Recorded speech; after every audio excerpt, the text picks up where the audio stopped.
what we have is alternate scenarios. One alternative scenario is a recession in 2026 if the U.S. were to pull out of the USMCA. So we have a projection of close to 1%, 1.1% growth in 2026. And if the U.S. were to pull out, we would be in a recession and have negative growth. That is Quebec Finance Minister Eric Girard earlier today when he announced the economic update. And of course, a lot of this, maybe something we don't think about, will have to do with what happens next in negotiations with the U.S. Eric Girard is on the line. Minister, thank you so much for your time. Always a pleasure. Let me begin by asking, there's a lot of the unknown here, certainly when it comes to dealing with the U.S., but nobody likes to hear the word recession. So I know you say it's an unlikely scenario, but it's really one we have no idea about, is it? Well, the good news is we do not have a recession for 2025. The economy has been resilient. Exports and investment are weak. There is a lot of uncertainty, but if you look at housing starts, consumption, the labor market overall, Quebec is doing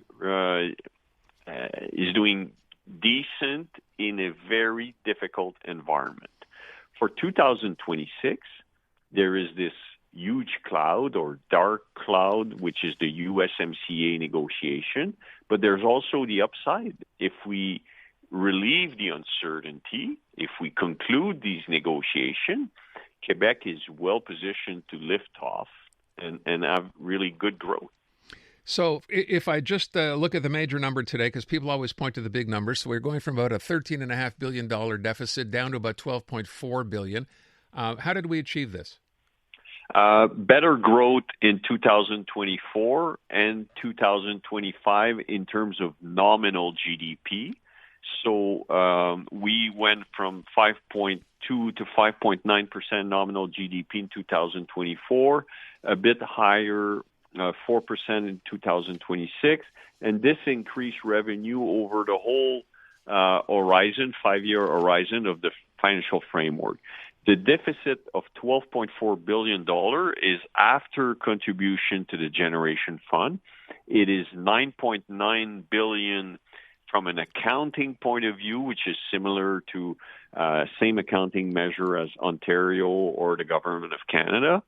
In the $9.9 billion is a $2 billion contingency that we have not used at the mid-year economic update.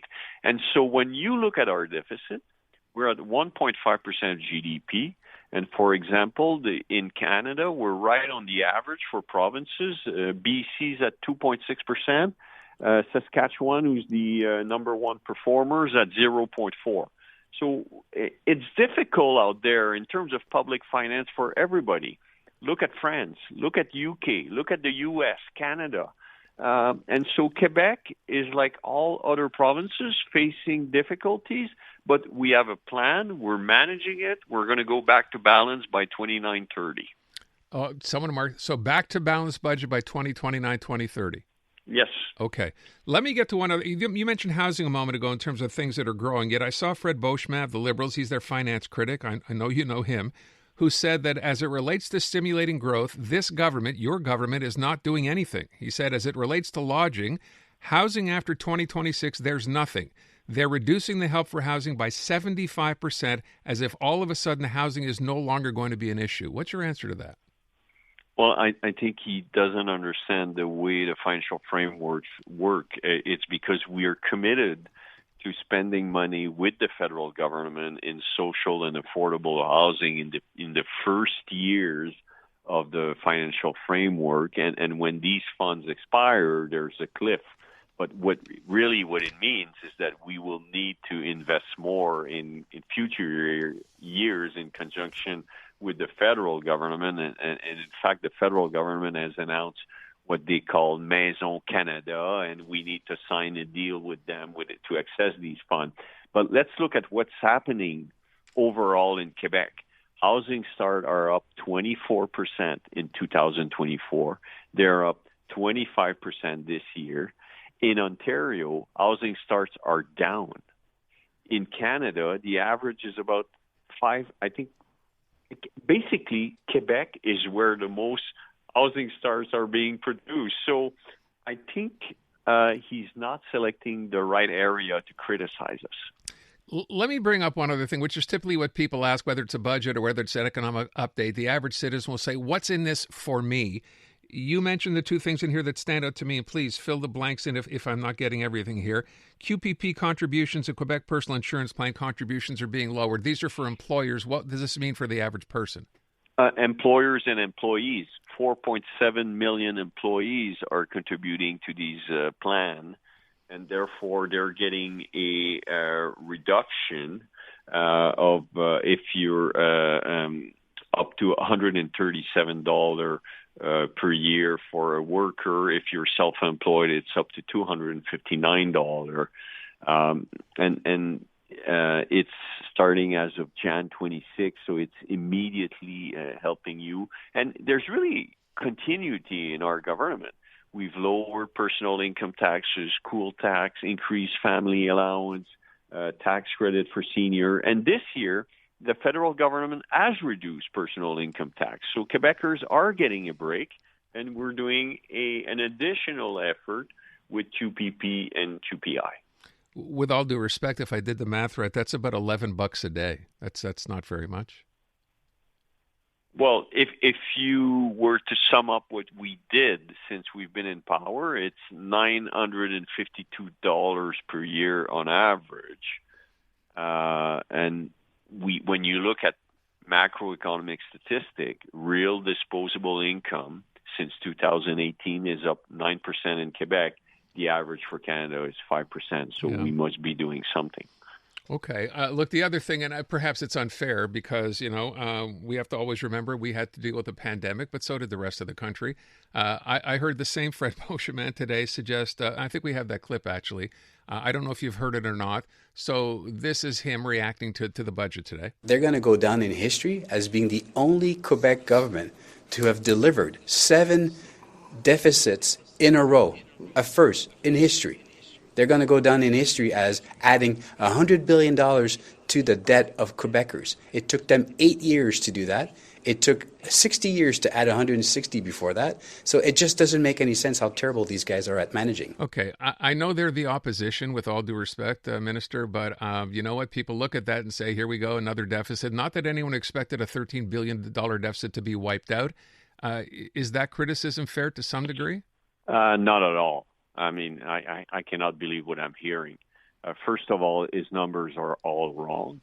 The net debt to GDP is at 40% as of March 31st, 2026. That's lower. It was 43% when they left power. The absolute level of net debt is an increase of $65 billion. 65% of that is for infrastructure. So is the opposition saying that we shouldn't invest in infrastructure, roads, school, hospital, public transit? Quite frankly, I'll stop here. No, that was exciting. You were on a roll. I'd rather you keep going.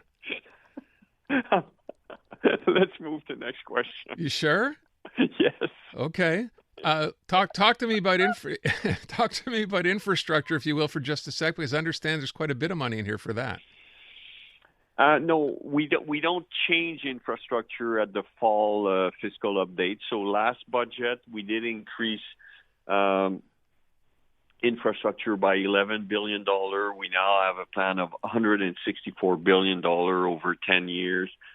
We have a lot of work to do. 65% of that goes to maintenance. Obviously, a lot of work to do in the healthcare sector, the education, our universities, public transit. Quite frankly, that's why we need to balance the budget. That's why we need to reduce debt. That's why we need to contribute to the Generation Fund in order to increase public infrastructure in the long term. What about a reduction in spending? That's always something people point to, specifically with your government. Is that anywhere in here, a change to that? Yeah. So if you look behind us, you see an average expense growth of 7%. And of course, this includes the year of the pandemic where expenses grew at 11%.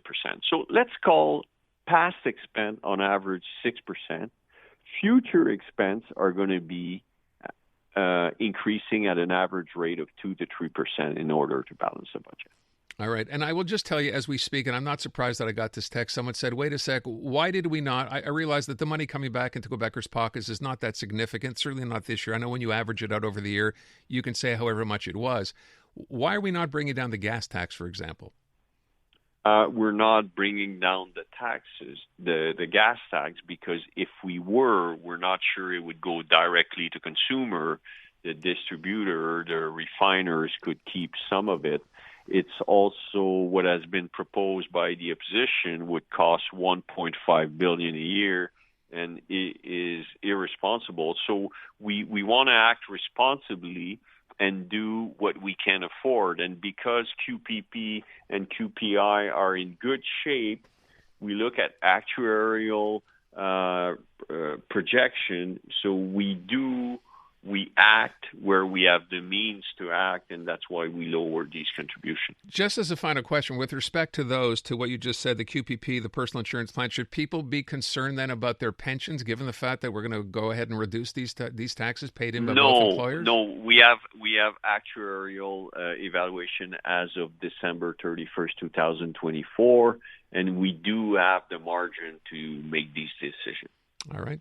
We will leave it at that. I appreciate your time as always. I should ask, I know you're a big hockey fan, and I'm just curious. You can just tell me if it's not true. Have the Canadians called you potentially about playing goalie for the Habs? I went to hockey school with Patrick Roy when I was young, and we're all better off that he ended up being a goalie instead and of you. I ended up being an economist. All right, we'll leave it at that. Minister, thank you so much for your time. Seasoned gamer or just video game curious? This Week in Gaming is the podcast for you. We break down the latest in the world of video games, from basics to beyond. The hottest gaming news, insight, and industry leaders and more weekly.